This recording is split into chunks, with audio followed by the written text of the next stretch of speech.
Hi, everybody. We're trying to keep up with Allison and Nilo. We have a very special guest today. It is Josh Levine, who is our chem dude and former FDA and IVD expert. I am not worthy.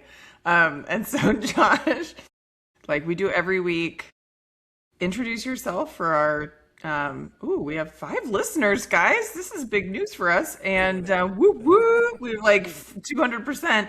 So why don't you introduce yourself, and then you got to give your joke. And I'm not Yeah. sorry that I've forced you to do a joke. So go ahead. Okay. Well, I think that AI warning letter is the funniest thing I've seen. Yeah. So my name's Josh Levin. I was at overlapped at FDA with Allison and Nilo, but didn't actually know them because they were in that other group we used to call ODE, and we didn't really talk to them. I was in a group at FDA called OIVD, also known as OIR, OHT7, and we just thought we were special because we had total product life cycle and all this stuff. We were always told by our leadership we were special. So uh, don't talk to those ODE people. So after I got out, I did meet Allison and Nilo, and realized those ODE people were actually pretty cool and a lot of fun to hang out with, and actually knew something. So that was good. And I've been out of FDA for 8 years now. I've done a number of different things. I've worked in the device industry for IVD companies. I've worked in pharma and consulting. Now, my main gig now is with pharma as a precision medicine regulatory affairs person, kind of like being an internal consultant on IVDs to the pharma company. And then I dabble in some consulting with my side biz, which is called Iron Line Consulting, which I run with Chris Daly, my partner, and we have a number of associates who do work with us, and mostly work on IVDs, occasionally med devices, and um, once in a while some random things. That's been a lot of fun and uh, keeps me occupied. So I should say before we start that nothing I say here is necessarily the opinion of GSK, my employer. This is all my own opinion, and this is not on GSK's time or dollar. So I just want to say that in case there are any GSK people listening. Um, and now we can move on. All right. Was your joke really just like how funny So that so no, warning my letter? joke. I could talk about that warning letter, but my joke was, which is really lame. I have like a really poor sense of humor, but this was like the least unfunny joke I could find. Like, what is a regulatory affairs person's version of a horror story? Like an inspection, Like an maybe? email That's that too weird. says, "Please clarify." Told you it was pretty lame. Be right back. I gotta let my dog out. No, it's a He ran cliffhanger. away, dropped the joke, and ran away. I thought this podcast might be a regulatory affairs person's horror story. True. That's true. They're like, don't do it. All right, Josh, you left us hanging. What is it? Now he's on mute. Wait, now I can't hear you.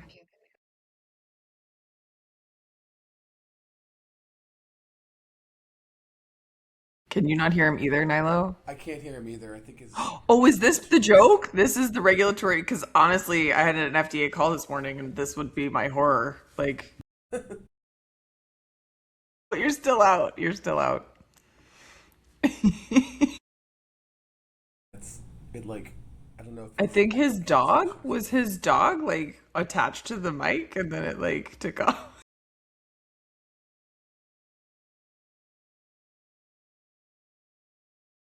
Josh has stopped recording. Okay. Something went wrong. It did. Oh. Oh, now we're gonna get a tour of his room. This is great. This is maybe the best start to the podcast.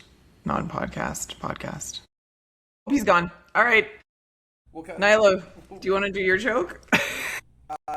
Sure. I'm um if it's a good joke, I'll take credit. If it's not, we're gonna have my brother.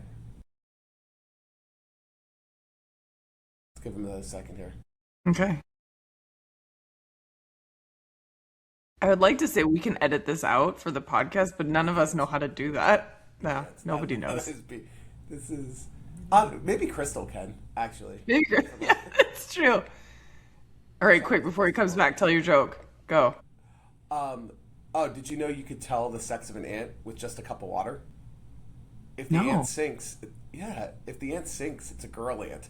But if it floats, it's a boy ant. Yeah, got her. Good. That is pretty good. I like that. My joke is in honor of May the 4th. And did you know that Yoda actually had a last name? No. It's Lehihu.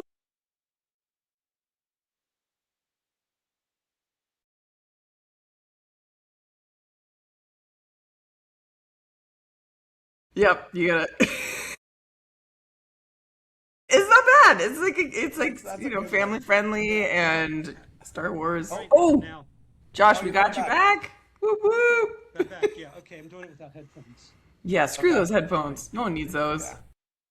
Technology, it's Yeah, for the so Really birds. just hurting us. yeah, with humor, I mean,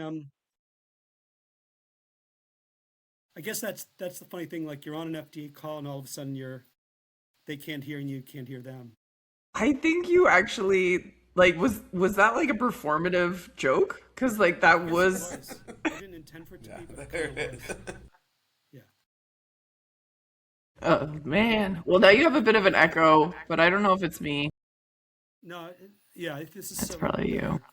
better. Um, but yeah, what I did think was funny was in the AI warning letter.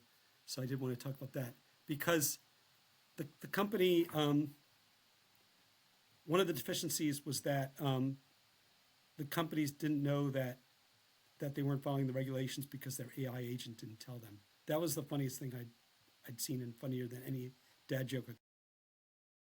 That was an actual thing that this company did. I I think. did love that they actually said that out loud. I know. Yeah. Yeah, and now it's this warning letter for everyone to see. Yeah. So, Josh, we are gonna get some feedback from you because I'm getting like an echo. Are you getting it too, Nilo? Yeah, it's on Josh's side. Josh. You might Can have you to click mute. the little thing that says don't have echo? Cancellation? Sure. Yeah, see if that works. It might not let you do it now that we're recording. I mean, it is on. Hmm. Okay. Maybe it's just me. Well, no, I can hear it too. This will be a great podcast. We're already off to a great start. Yeah, we can cancel and do it another day. Yeah, no, No, we have 5 listeners. yeah, So, yeah. um, We just might have to put when you're not talking, go on mute. Okay, fair enough. oh, that's better. We're just gonna keep Josh on silent for the whole So time. you two can just talk, and I'll just listen. This works great. Go ahead, Nilo. Well, I was gonna say like the AI warning letter was very funny. That their excuse was just, well, the AI should have told us that we were not in compliance and missing the entire point of the whole thing. But we can jump to the new de novos though and kind of just go through the list. So this gives me a chance to complain about ODE. Or maybe it's just the de novos are new, but when I clicked on the links you sent, I couldn't find anything out about these actual devices. So I'm so used to being from the IVD group, clicking on the decision summary or the de novo summary. And maybe it's just that it's too early, but I couldn't actually find anything out about what these products were. Allison, did you do any? You're of that? not I tried alone, looking up. Josh.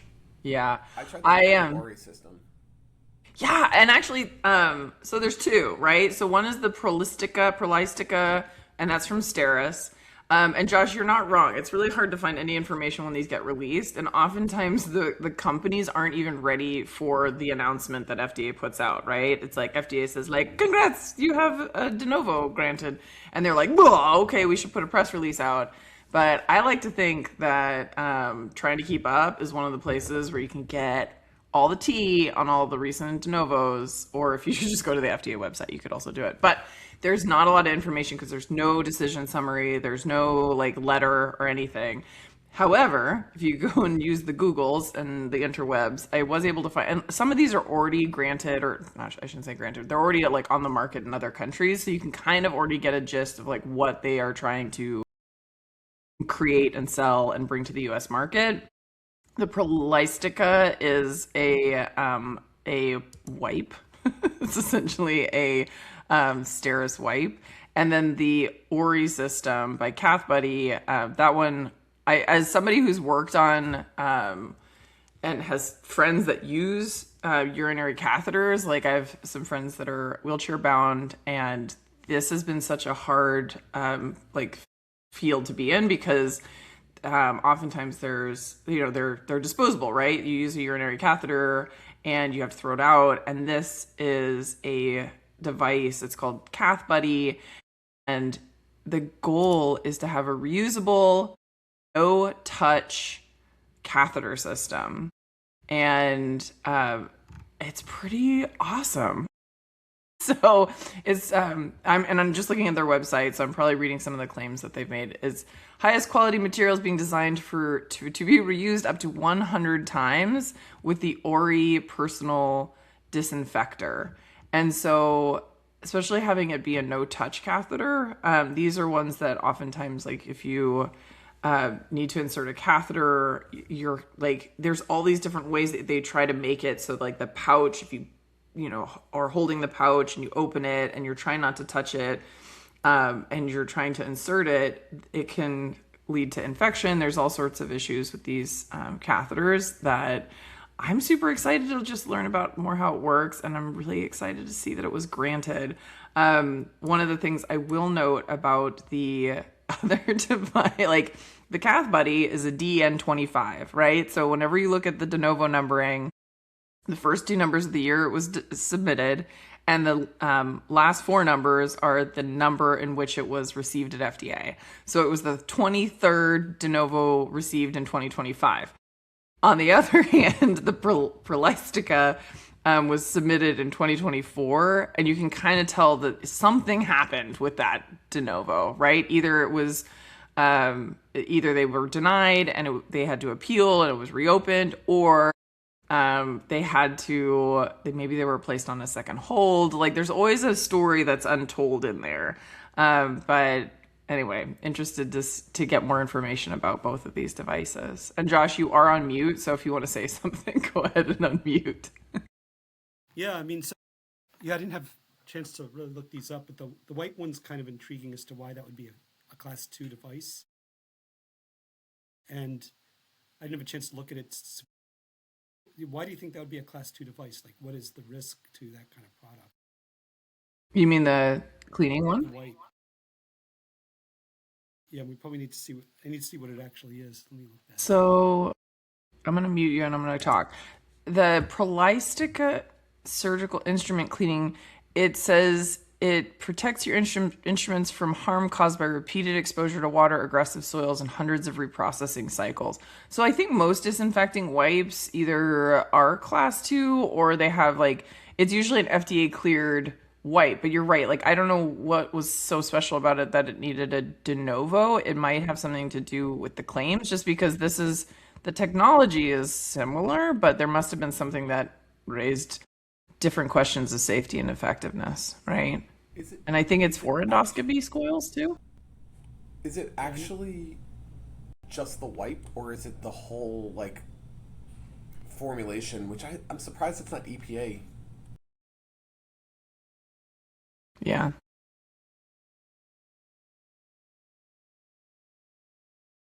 We like neither of us want to talk when Josh is off mute.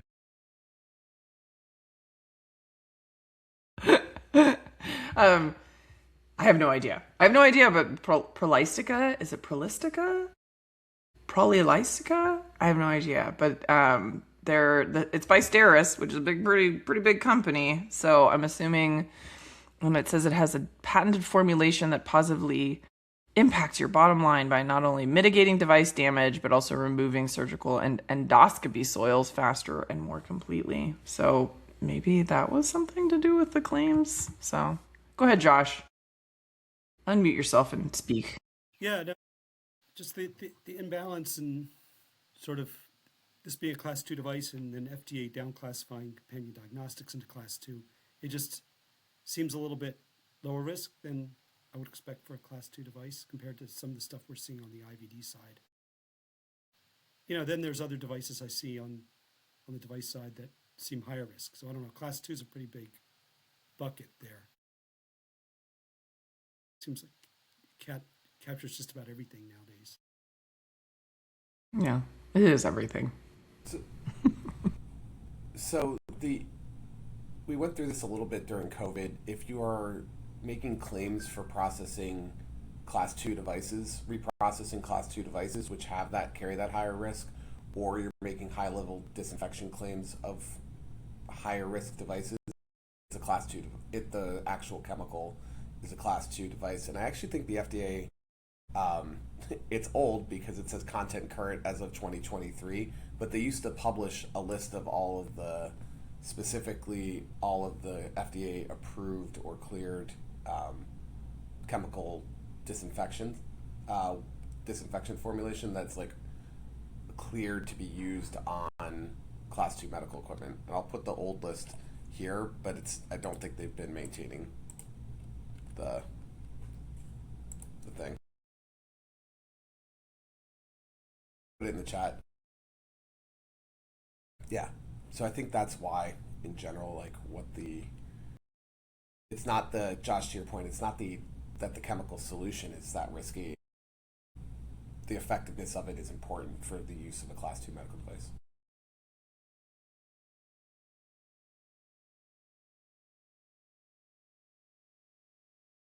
Shall we move on?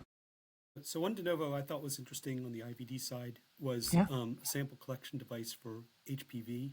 It's called the Teal Wand, and so it allows home collection of samples for HPV testing. So HPV is a cervical cancer screening method.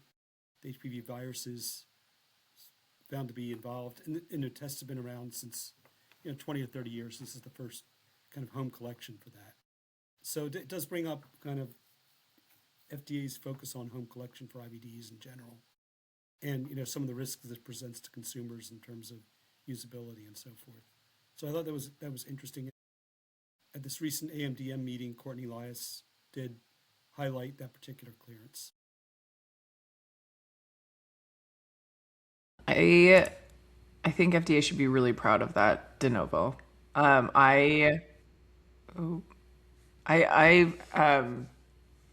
think I kind of creeped out their CEO because I was so obsessed with this device, Josh, that like I followed her around at AdvaMed. Like I was trying to find her because I was like, oh, I really want to feature you on like Blue Stocking Health. Like this is like such a cool device, especially like bringing sample collection stuff into the home and getting more people to actually, get tested when they need to, who aren't going Blue Stocking Health.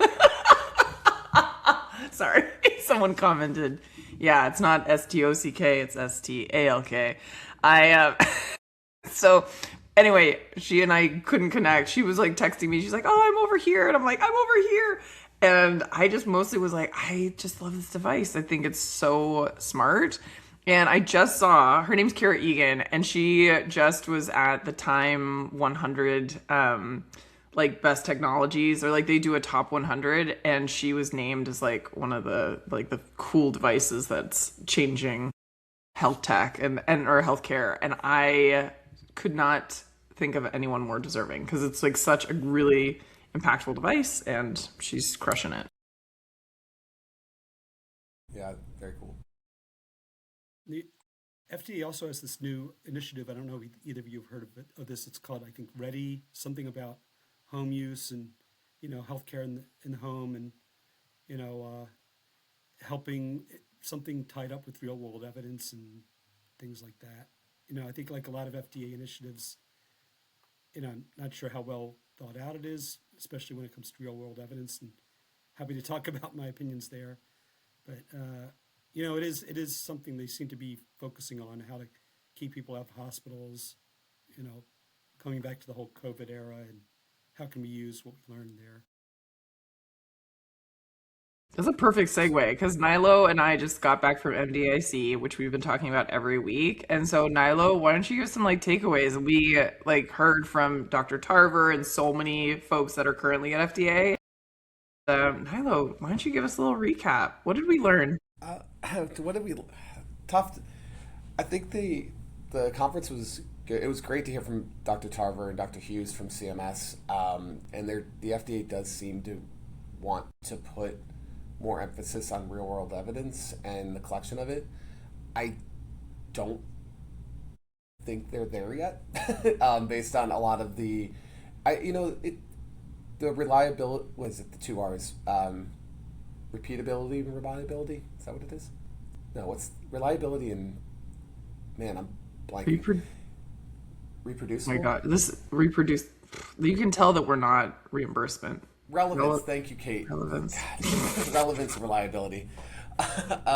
So anyway, they talked about that repeatedly, so we were paying full attention the whole time. No, but I do think it's a tough bar to hit to kind of maintain those and how much they want to trust um, the data sources. A lot of the examples they put out there were not really what I think a lot of us consider real world data. They were prospective looks at registry data that were collected per protocol and were always intended to be used as research, in some capacity, maybe not directed at a specific thing, but they were collected in a research oriented way.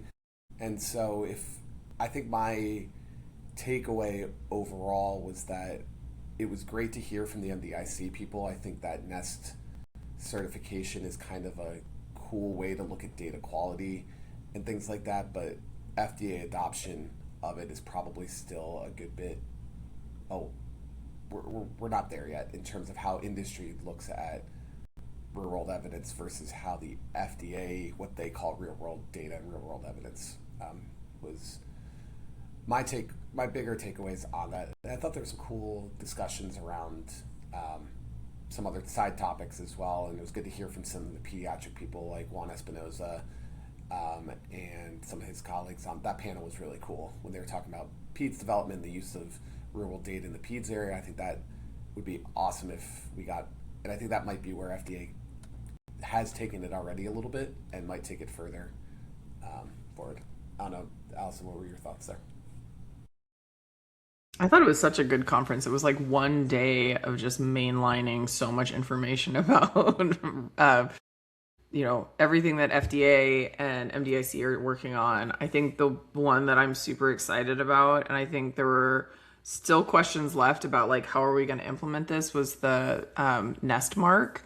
And it's almost like they likened it to like when you go through TSA pre-check, and it's like it's similar maybe to the ASCA program that FDA supports, but also it's just like, how do we know that the data that we're using, and I'm going to butcher this, I hope no one from MDIC or NAST are listening, but it's We like, might need to get Gemma on here eventually to fully explain it. yeah, yeah, that's a good idea. Yeah, because I feel like it's a really cool idea, and it's a way that we're making sure that it's something that we can trust. Right? It's like, yes, you've gotten the stamp of approval, and anyway, I'm excited to see where that goes. But same, I loved anything that Juan Espinosa says. I'm just like, I'm here for it. I'm like, oh, tell me more. So, but it was great to have so many people in the room. There were, so many former FDA stakeholders, like patients. Like there was a really good panel, but it was one that Juan was on as well, of just like, how do we get patient preference information and more patients actually, the voice of the patient coming in earlier in the development and also the decision making. So, Josh, where were you? Like, why weren't you there? Yeah, I was at another conference which I can tell you about, which I was on the planning committee and board for, so that was priority. Um, but and hopefully me talking is not causing too much stress for you guys with the echo and stuff. So I'll tell you about my prior job, which hopefully none of my coworkers will object to what I'm saying, but we had a very interesting device. It was a BARDA contract, and it was a device for radiation biodosimetry. So the idea was this device would test an IVD to detect cellular damage due to ionizing radiation coming from like a nuclear event. So we had a BARDA contract to develop it, and we actually had two devices. And one, we really wanted to use real world evidence, and our product development lead, it was an SAMD product. It was an algorithm using hematology data. Our product development lead, he went through the FDA RWE guidance, like did exactly what they said you're supposed to do, because this is a device you can only really test using real world evidence. We're not going to like take a nuclear bomb and irradiate a whole bunch of people and then measure the intended use population. So the only thing we had to go on was all this historical like radiation accident data, and wasn't a lot of it. And obviously it's not done in controlled studies. And FDA essentially looked at it and said, well, you followed the guidance, but we don't know. No, because it's not clear how these different assays were validated. There's no consistency among what was done in the past. So my problem with real world evidence is I feel like FDA kind of wants to have their cake and eat it too. I don't know if you both agree, but they want this real world evidence, but they also want it to be traceable to like this device was used with this validation and that validation, and that by its nature is not real world evidence. So I don't see how we're going to get to like actually something useful. And I don't mean to be skeptical about it, but this particular experience kind of soured me a little bit on the use of real world evidence for a regulatory submission. Feel free to react. Yeah, Josh, I generally agree of where we are right now, but it is kind of like most initiatives at FDA, it is review team focused, and there are some groups that are, we'll say, more willing to accept different things, and other groups that are not. And the OSHA group can be conservative, but we've seen some examples where it gets pushed. So I hope that the tide continues as technology and our ability to rely on some of this EHR and claims data, as that gets better, that it isn't just it doesn't turn into basically a clinical study every single time. Like we can actually rely on some of that data, because I agree with you, Josh, like there are plenty of instances where it makes zero sense to run a prospective trial. There's not going to be the evidence you're actually, and like going back to the protect and promote the public health, what's the risk benefit there of asking for full validation of certain things when like the way to do that is to dose people with so like there's like aspects of that, or dose animals even, right? And it's not what's the benefit there. So I agree that I don't think we're there yet, but there was some encouraging. I think Allison, I thought the talks were really good, and if the stakeholders that were in the room continue to make progress, I think it'll be good. It'll be good, but we're not there today. I agree. Yeah, I agree with you, Josh. I feel like there's some places where I'm just like, oh my gosh, we're not there yet, and we're so far away from the mark. But one of the things that was said, there were 3 examples. So FDA got up, and I think this is part of their requirement of like being part of the MDIC support team or stakeholder, is that they need to present on like some of the case studies and examples that they've had. And there were 73 that were recently released, right? FDA said, here are 73 examples of where real world evidence has been used in the regulatory decision-making process. And then 3 folks got up at the conference. So one was, and there are 3 of like my favorite people. I can say that. No one listens to this. So one was Patrick Ankoviak, one was Anish Dioras, and then it was Laura, and she used to have a different name previously, but I think it's she's now Laura Widener. Anyway, 3 different OHTs, 3 very different devices, and like Patrick had said at the start, he's like, I have to be honest with you. Before I started putting this presentation together, or like when I started looking at this device, he's like, I really didn't know that this was actually real world evidence that we were using. But when like FDA understands the definition or like understands, oh, here's something that fits that bill and is something that you used to make that regulatory decision, it was like, oh yeah, that does make sense. So it was it's eye-opening. I think, as we start to get better about understanding what are the different ways that you can collect real world data and like use it in submissions. Anyway, I think MDIC is doing such an important job. I cannot stress enough like how valuable they are. Yeah, and to be fair, in this one example, we really. Oh, sorry, I muted you instead of me. Start again. Oh, okay. In this case, we really did have crappy data. It wasn't our fault because, obviously, because we couldn't collect the data. The data was what the data was. And fortunately, aviation accidents are rare, but it did lead to a very, very limited data set. So I think I can't blame FDA for saying no. I would have said no too. But so maybe there's this sweet spot where the data is good enough to support the submission, but FDA is willing to accept the limitations of the real world evidence. So, and it sounds like there's a lot of examples. I'd be interested to see what examples we have in the IVD space. Maybe I'll follow up with you guys to find out. They did publish the 72 use cases, and I think there are some IVD space examples in that just a couple months ago. Yeah, I think there were, and they tried to, like, every different example has its own page and they kind of walk through it. So can I go back for a second? And I'm putting in the chat something that, because we clearly are not reimbursement experts, but my reimbursement team members would probably be horrified that I did not get that right. So it's not safe, and FDA evaluates safe and effective. CMS evaluates that the same product is reasonable and necessary to justify coverage and reimbursement. So, but I think that's part of the relevance thing. Anyway, we got to get it. I think I need to put that. I'm going to cross stitch that for you, Nilo, and I'm going to put it on something for the wall behind you. Okay, that works. Just instead of the heart or I don't know how much of the skull you can see over there, so we'll put it up there. Put it up there. That works. I'll just wear it as like a crown on this.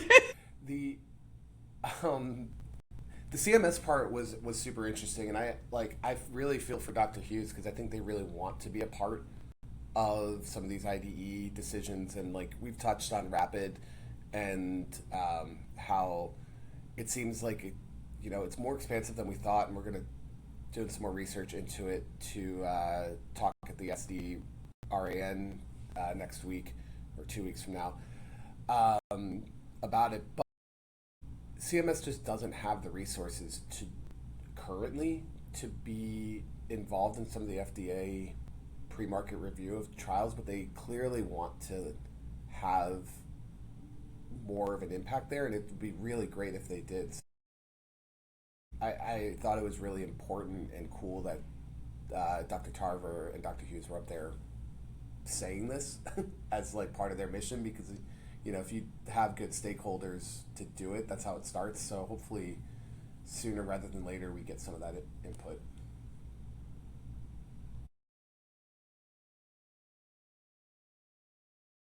Let's go to the next topic because we're like halfway through. Yeah. I mean, I can pitch this other conference I was at. So yes, please. Yeah, so this is a very IVD specific thing. So when I first joined OHT7, I needed to find out how to do my job, and there are things like CDRH Learn. But then I found this group AMDM that was putting on these workshops along with FDA and OHT7, and Don St. Pierre, who was our deputy office director at the time, was very involved with them. And so for years I went to these meetings as a young reviewer, and met. I remember meeting one of my one of my sponsors there. I said, "What are you doing here? This is like FDA 101." And he said, "Well, I'm here to meet people like you, the new reviewers." So there's 2 meetings a year. Our meeting in April is in Bethesda, and meeting in October in California. So we try to get East Coast, West Coast. And I'm now on the board of this organization because it's been such a great organization to work with over the years. I've done talks for them when I was at FDA and when I was in industry, and it's a small conference. We had just about 50 people, but the opportunities for networking within the IVD space are great, especially the Bethesda meeting because we had Courtney Elias come over. We had other reviewers come over from CDRH and CBER, because as you know, CBER also reviews IVDs. And we had all 4 IVD division directors give a roundtable. And one of the things I wanted to mention from that roundtable was something one of the division directors said, because we asked them the question, what are some of the biggest deficiencies you see with reviewing IVD products? And he said, cybersecurity, cybersecurity, and cybersecurity. And I'm not sure if you're seeing this on the medical device side too, but yeah, it's just driving everybody. And he said, I don't understand why IVD companies can't figure this out. And we all thought, we know it's money. It costs money to do this. We're talking about startups. We're talking about companies that don't want to invest in it. And when they do hire cybersecurity people, they're from other industries that don't really understand medical device products. So I'll leave it there and let the two of you react to that. Well, that's super helpful. I have heard so much great or so many good things about this conference. Probably because I'm based in California, so I hear about like Karen Hughes, as mentioned. I think she works with you on the AMDA stuff, and it's I feel like we need to maybe, Nilo, you and I need to come up with like a list of conferences that are like, you have to go to these if you are in this space, because there are some that I don't know, it's where your people are, right? And those are the folks that are getting together and making decisions or talking about the decisions that have been made. And I think those are so critical, that people show up and are in person and trying to move the needle. So very cool. This is one of the few IVD specific conferences. So, we have RAPS, and there's a lot of conferences like AACR, AACC that attract a lot of IVD people, but they're not specific to IVD regulatory. So that's the nice thing about this particular conference. And there are a lot of senior people who attend. Unfortunately, when it's in Maryland, it tends to attract a lot of local people, former FDAers and so forth. But a lot of us have now left FDA and are now in industry. And there's a lot of people who live in the DC area who work for other companies all over the place. And then people have moved away like you two and built communities outside of DC, which is nice. We're everywhere. We're viral. You said unfortunately, but I think it's actually kind of great that when there's meetings in Maryland, the FDA still goes. Like, there's a lot of actual still working at the FDA people at the MDIC meeting. There's a bunch of, you mentioned, Courtney Elias and other people who are still at FDA. It's still tough for the FDA to get approval to travel to conferences. So when they get to have their, CRT used to have like a 1-day FDA panel session. I think they still do when it's in Maryland, and those kind of things are super useful and interesting. So I'd love to hear, when the FDA actually gets to do, participate. I'd like to actually use this opportunity to complain about FDA hiring a bit. So, especially OHT7 hiring. FDA now wants people to be on site, right? Well, it used to bother me. I mean, we have some great universities around here, DC. Okay, we have Hopkins, we've got NIH. They're great places for people to train on biology, biochemistry, everything that a reviewer needs from at least a scientific perspective. These people come in and they're great people. I know there's probably a bunch of listeners who are former postdocs from Hopkins or NIH. Wonderful people, but they don't, it's very hard for them to make the transition to review of industry submissions. And so during the pandemic, OHT7 actually hired from outside the DC area, which was great because they got a lot of talent in. Now they're going back to restricting people to actually living in the area, which is really going to restrict the ability of the organization to hire good people. Probably the same on the medical device side, I don't know, but certainly for IVD products, that's a risk.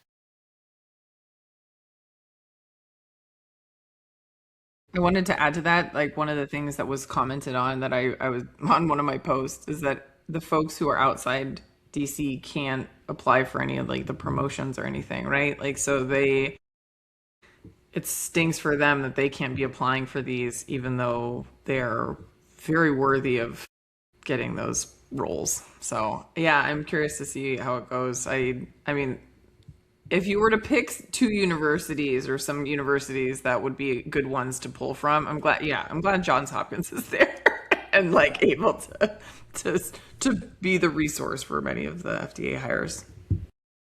And I don't know about the FDA has never pulled people from industry.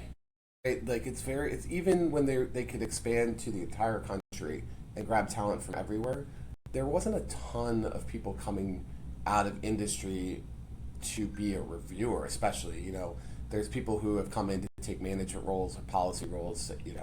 I can think of, you know, Jared Seether just came. That's how you say his last name. Anyway, Jared just came back from running. Jared Seeheffer, yeah. Yeah, Seeheffer, thank you. Yeah. But has always been super rare, and I don't think expanding the search, as long as they're willing to, I don't know. I like the idea of trying to grab people, but most FDA reviewers, for as far as I've been aware of FDA review teams, so we're going over 20 years, most of them are coming directly out of academia in some capacity. And you mentioned postdocs, so, but the current positions aren't always looking for PhDs, right? I think some of the best ones are the ones that come out of undergrad or a master's program that might have been more industry focused, and the FDA is still hiring them, and I think those are good hires. And especially post-market, right? I used to work at FDA as a post-market team lead, and PhDs the PhD was actually a liability to working in post-market. Now I have a PhD, I worked in post-market, but it doesn't help you when you're working in post-market. It can actually hurt you because then you start digging into the science. That's not what your job is. So you have to unlearn a bunch of things. And the best hire I made was somebody out of industry with a master's degree. She ended up taking my job after I left. But so I think Nilo's right. I think there's a lot of talent there, that's maybe not so obvious that FDA could go after. And at least in OHT7, if they restrict themselves to PhDs, they are missing out on some potential good reviewers. Who was it, Josh? Mary Galloway. Shout out to Mary. She's just awesome post-market team lead for OHT7, and really redefined my job after I left and took it to the next level. Very cool. Sorry, I'm muting you again, Josh, because I think there's like 3 things. I don't think we're going to get through our whole list today because there was a lot that happened. Like, there was a couple drug things that I thought were just interesting. But yeah, there was the first non-antipsychotic drug to treat agitation with dementia. There was also an animal. Did you see the dog? There's a new drug for dogs to help them with anxiety due to like separation anxiety and loud noises. And I was like, that's so cool. That could be really useful. Yeah. And I'm always curious when I see stuff like that, when I see whether it's a device or a drug or what have you that's being approved, or just, for a lot of devices, they don't need approval for animals, that that's a nice source of evidence to support maybe a future pre-market submission for a human application. So I always like to just kind of put a pin in that. So that's a good lead in to kind of my other job, which again, this is my own personal opinion, but having working in a pharma company has taught me that almost every drug development is a precision medicine activity, nowadays. And so we find that even if it's not a formal companion diagnostic, there's always an IVD or device component to these drug trials. So that's all I'm going to say about that.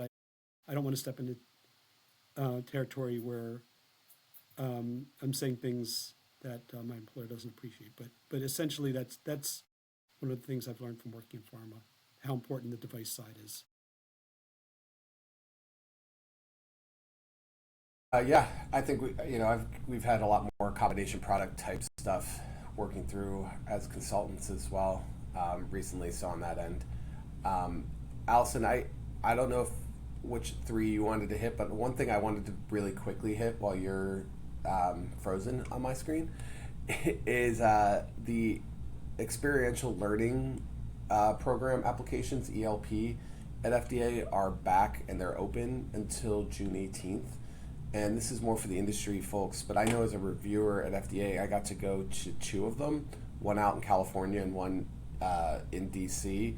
And it really was like super beneficial to our review team to learn how companies think and what kind of work goes into the product development, especially as a newer reviewer, especially someone who did not come out of industry first. Some of the things of like stakeholder requirements and user needs and like the research and anthropology that goes into that, how much thought to the design was actually put in that isn't always clear when you get these paper applications for a new 510K. And this year's cohort is really focused on, Josh, you mentioned it earlier in relation to something else, but all the ELP things are related to like home healthcare and telemedicine. I think I pulled them up. It's home healthcare as a hub, device design and development for home environment, medical device interoperability and systems level safety assessments is a focus area. So like if you have hospital level medical devices that can kind of monitor all sorts of people remotely and or incorporate lots of different companies' devices into a central hub. They wanted to get companies that could apply to that. And then simulated and real world home environment validation strategies for home use devices. And so this gets into a little bit of the medical device development tools too, because people are building tools to assess home use tools, right? So it's not just the actual like thing, it's like the tools being used to validate things too. So I thought it's good to see that program back, and I thought the topics that they are focusing on this year are really relevant and interesting. So I don't know if anyone else had pulled That's that up. super exciting. Oh, Josh. Oh, there we go. I was just gonna say I love the ELP, especially because I think there's been so many eye-opening experiences for reviewers and industry. Like I think when they have FDA show up and it's one of those like I don't know, sharing of thoughts and like, oh, this is how you do things, this is how we do things. I think one of them was the Texas Medical Center, or the TMCI now, like the innovation group there. They had FDA show up and do some like speed dating with some of the cohorts that were, I call it speed dating, that's not what they call it, with like the various companies, the startups that were going through the program. And they said it was like one of the most valuable experiences for all of the different teams. So, and FDA learned a lot too. So I love that. Were you going to say something, Josh? Yeah, I was going to say ELP is one of the best ways to mitigate some of the challenges I was talking about earlier with hiring and training these very academic reviewers and teaching them about industry. And it's great for the FDA team. You go away somewhere, you can bond with your coworkers, you can bond with industry, you can meet the sponsors. I mean, it's just overall, I think it's a good program for FDA and for industry because you get to host FDA in a kind of a non-threatening environment. I also think it's a misconception that it's only for like the big companies like Medtronics and Abbott's of the world. They do, who can apply. There's like academic centers, clinical facilities, companies. I think one really good one that I remember helping someone put together the application and then the program just didn't go that year was medical device incubators and accelerators. So like the opportunity for, here in Pittsburgh, we have things like Innovation Works or LifeX, and like having the FDA come to them to say, here, talk to all these companies that are doing all these different things in this home healthcare hub space, right?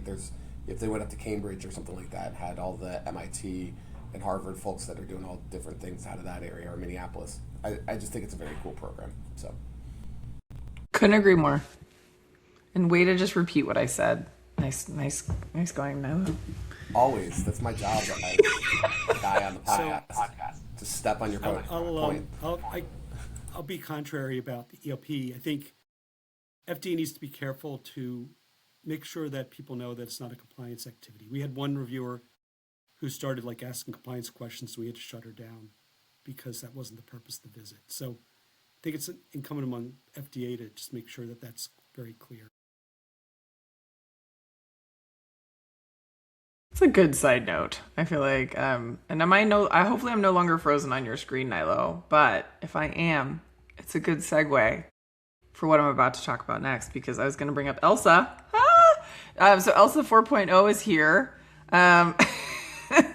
Frozen, ELSA. Anyway, one of the conversations we had at MDIC that I was like, why is ELSA not an acronym? Like, ELSA doesn't stand for anything. And so I challenge our listeners, and maybe you and I, Nilo, for next week, we're going to come up with some acronyms that they should use for ELSA. But ELSA 4.0 is here.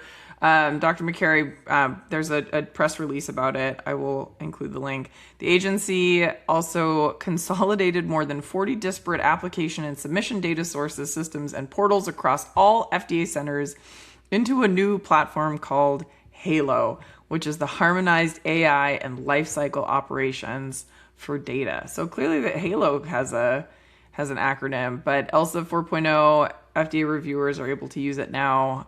It seems like it's been, pretty widely used at the agency. I don't know. Anything you guys want to say about that? Nano, do you want to go first? Okay. Yeah, so we heard stories about the earlier ELSA, right? How it was, and I think it's the same thing about any AI. Like FDA has to practice what they preach, right? If they're going to send a warning letter to companies saying, don't trust your AI without reviewing it, they have to do the same. And I know we're not supposed to criticize FDA, but I think that message needs to be clear that there has to be a human cross-checking what the AI gives them.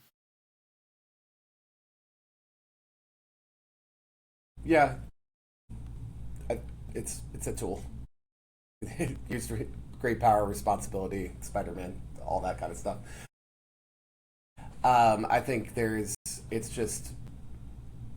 it's useful. They're understaffed, but they should be. I think it should be transparent how it's being used. I have concerns on privacy.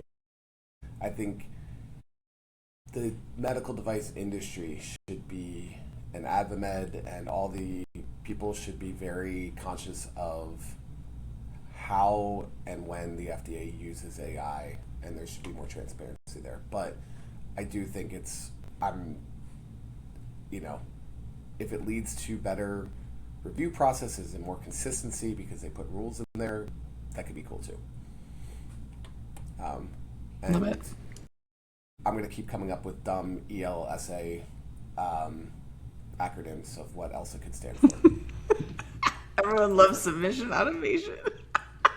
I like it. Yeah. Okay. Two final things. There's a new guidance today, guys. There's a guidance for that. There's a patient-matched guides for orthopedic implants. I think this one's been long in the works, and it's a fairly lengthy guidance document. But if you don't know, oftentimes orthopedic surgeons will like trial a size of an implant before they stick the implant in, and so it's patient match guide. I don't know. I didn't read the whole thing, but it's actually making them more patient specific, so you can actually fit the patient before you stick in the device. So I will include the link for that. And the final thing, and maybe this is something, we only have a couple minutes left, but maybe we bring this up next week as well, Nilo, because it's about the inspection pilot. So FDA is really excited to launch this pilot, but it sounds like it's already been launched because they already have 46 single day, they're calling them the 1-day inspections. And so as of April, they said 46 have been done. Most of them were ending in no action or NAIs.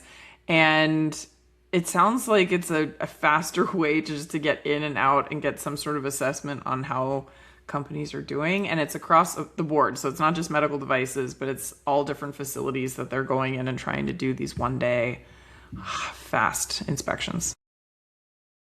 I do have a reaction to that. So one of the things I heard last week at AMDM is that there are a lot of challenges with QMSR audits because the inspectors are looking at the risk file and trying to tie the risk cloud to everything else. And so a lot of companies are getting VAIs this year that are being inspected under QMSR. So I don't know how that plan is going to, it seems like right now it's a tougher environment for companies that are trying to transition.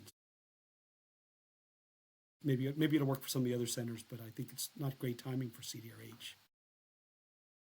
That's a great point. Your take, Nilo?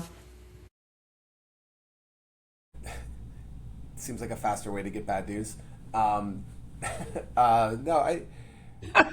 it's just, I'd be knowing how much work we put into audit prep and auditing and the complexity of DHRs for and DHFs for medical device companies that aren't, each one's, you're a snowflake just like everyone else, but these companies are so unique and they're not cookie cutter. So I think trying to accomplish an audit in a day, it's just going to be tough.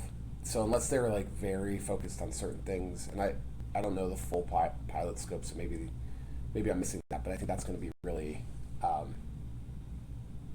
it's kind of like the administrative review of, okay, here's the one day, now here's what we're going to come back and tell you we're going to focus on. Seems like more of a what's happening here than clean bill of health after just a day's audit.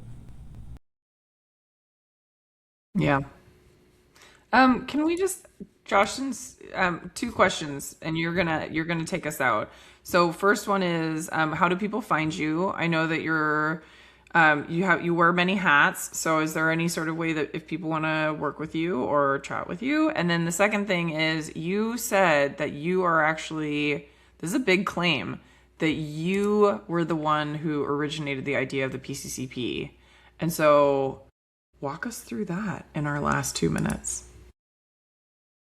Sure. So I can put my consulting email in the chat. And as I mentioned, Chris Daly and I have, 5 years ago, we set up a consulting business, which actually preceded my current job. Part of taking this job was sort of the agreement that we be able to continue that. We have a number of, and you can find me, I can put the email in the chat. It's probably too hard to spell it out. So the reason I say it was intended to be a statement to kind of get this question asked. Why do I think I came up with the idea for PCCP? So this was back when we first started reviewing the single site PMA QMS. So this takes a little bit of background, but in molecular diagnostics and IVDs, there are some really, really complicated devices that can't be run outside a laboratory, so especially DNA sequencing. And these traditionally have been lab-developed tests. And one of the challenges with these kind of devices is what happens when they bring a new instrument online, because we were approving these PMAs. They're PMAs, now they can be downclassified potentially, but they were PMAs, and the question came up, what happens if we bring in a new instrument? So we're approving the PMA based on the instruments they had in the lab. So the idea that I came up with at the time was, well, why don't you send us like a protocol up front as part of the PMA for how you're going to bring in new instruments? So it was essentially a PCCP. And I don't think anybody else in the agency had an idea like that at the time. And this was like back in, 2017 or something. And then when I saw this PCCP idea come out, I'm like, that sounds awfully familiar. It's basically the same concept. So I don't know, that's why I said I invented the PCCP, but it was probably an idea that came out independently. So I think you were scooped. I think you should actually get like a finder's fee. I think so. Awesome. Well, Josh, thank you so much for joining us this week. If you want to catch me and Nilo, actually Nilo's going to be presenting at SD RAN. So you will be presenting on the 19th, I think, of May. And we're going to be talking about the rapid process, which we learned a lot about also at MDIC. A big thanks to Andrew Fish, also, who's the lead of MDIC, and to Simon Mason, who had some of the best jokes of MDIC for just putting on an amazing conference and talking and bringing rapid to like as one of the questions, because I think it definitely made all of us go like, ooh, we should learn more about that and know more about that. So Nilo's going to be presenting on that. And I will send a link for that. So if people want to register, and then find me at bluestocking.health. And Nilo, where can people find you? LinkedIn and nilomedicalconsulting.com. Woo! All right. Bye, guys. See you next week. Bye. Thanks, everyone.